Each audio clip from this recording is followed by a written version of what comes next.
अमन मज़ाकरात के साथ साथ जंगी तैयारी पहली दफ़ा नहीं है ये तारीख़ में। अमेरिका की तारीख़ में ये बात काफ़ी बार रिपीट हो चुकी है, लेकिन इस दफ़ा अमेरिका को थोड़ी मुँह की खानी पड़ गई, क्योंकि अमेरिका एक्सपेक्ट नहीं कर रहा था कि ईरान इस तरीके का रिएक्शन देगा।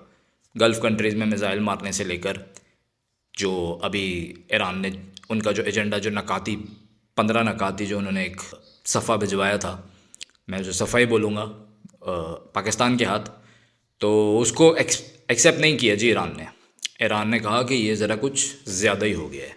और जो ईरान की तरफ से एक मुतालबा है ना, उस पर भी मैं, वो एक ऐसी चीज़ है जो मुझे डेडलॉक लगता है कि ये मुज़ाकरात शायद आगे ना बढ़ें।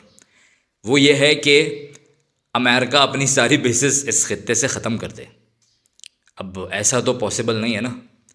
वो एक फ़िल्म है ना, अग्निपथ, अगर आपने देखी हो, जिसके अंदर अमिताभ तो पुराने वर्जन में थे, नए वर्जन के अंदर वो हैं संजय दत्त और ऋतिक रोशन।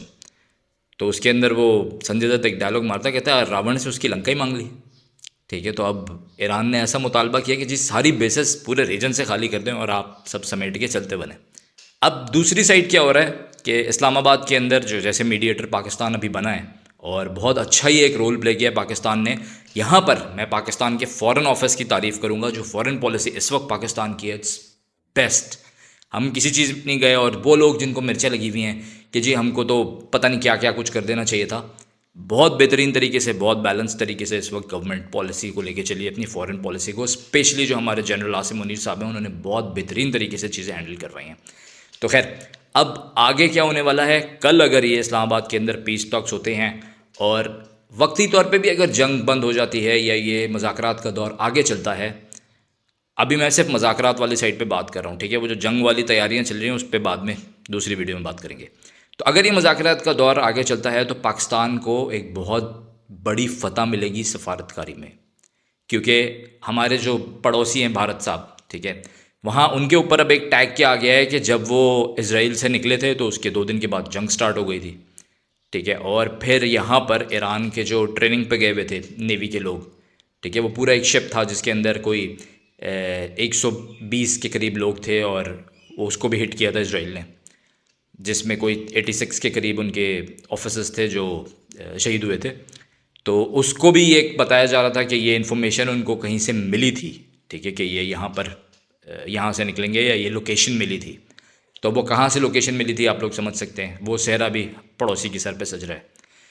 तो ये ख़त्ते में पाकिस्तान की फ़तह होगी, एक जारदारी वाली बात होगी कि पाकिस्तान के अंदर अगर ये मुज़ाकरात इनिशिएट भी होते हैं, उनका एंड क्या होता है मैं अभी उस पर नहीं जा रहा, ठीक है, लेकिन पाकिस्तान ने एक कोशिश की है। सऊदी अरेबिया पाकिस्तान के साथ ज़्यादा अच्छे टाइज इसलिए कर रहा है, एक तो हमने उनकी जो प्रोटेक्शन है, ठीक है, ज़ाहिर है वो हमारी होली प्लेसेस हैं, मक्का मदीना, वो हमारे पास हैं, उसका हमने पैक्ट साइन किया हुआ है उनके साथ। उसके अलावा सऊदी अरेबिया समझता है कि पाकिस्तान उनका मतलब उन्हीं की आवाज़ है एक ना, ठीक है, जो वो बोलेंगे वहाँ पर बात मानी जाएगी पाकिस्तान में।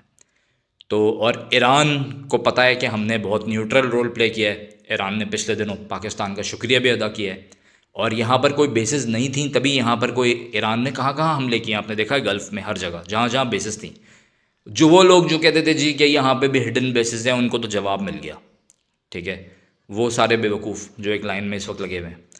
तो अब इस वक्त जो सिचुएशन है पाकिस्तान के लिए बहुत अच्छी सिचुएशन है, और अगर इंशाल्लाह ये जंग बंद हो जाए, मेरी तो बड़ी ख्वाहिश है यार। मासूम लोग हैं, हर जंग के अंदर मासूम लोग मरते हैं। वही जो फ़ौजी, इवन मैं आप बोलता हूँ फ़ौजी भी किसी भी तरफ से लड़ रहे हैं अगर, तो वो भी जाने तो ज़ाया हो रही है ना। तो ये जंग अगर बंद हो जाती है, या अभी कुछ टाइम के लिए भी रुक जाती है, क्योंकि पूरी दुनिया में एनर्जी क्राइसिस है, और ये अगर जंग नहीं रुकी फिर तो ये एनर्जी क्राइसिस कहाँ जाएगा, मेरा ख्याल में हम लोग सोच भी नहीं सकते। अगर ये जंग रुक जाती है तो पाकिस्तान के पास इस वक्त विन विन सिचुएशन के साथ पाकिस्तान के सर पे एक अमन का सेहरा भी सज जाएगा।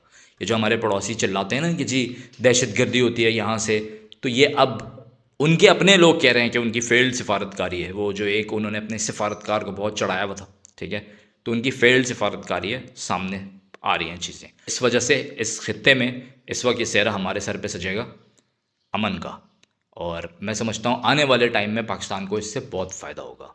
आप लोगों की क्या राय है इस बारे में कि ये पीस टॉक्स कामयाब होंगी या नहीं होंगी, या ये किसी और तरफ बात जा रही है, पीछे जंग की भी तैयारियां हैं, तो इसके बाद अगर खुदा न खास्ता जंग वाला लेवल शुरू होता है तो फिर वो तो समझ लें एक्सट्रीम लेवल होगा। अगर आपको मेरा काम पसंद आए, लाइक कीजिए, सब्सक्राइब कीजिए वीडियो को, और चैनल को भी सब्सक्राइब कीजिए, वीडियो को लाइक कर दीजिएगा। अल्लाह पाकिस्तान का हामी नासिर रहे।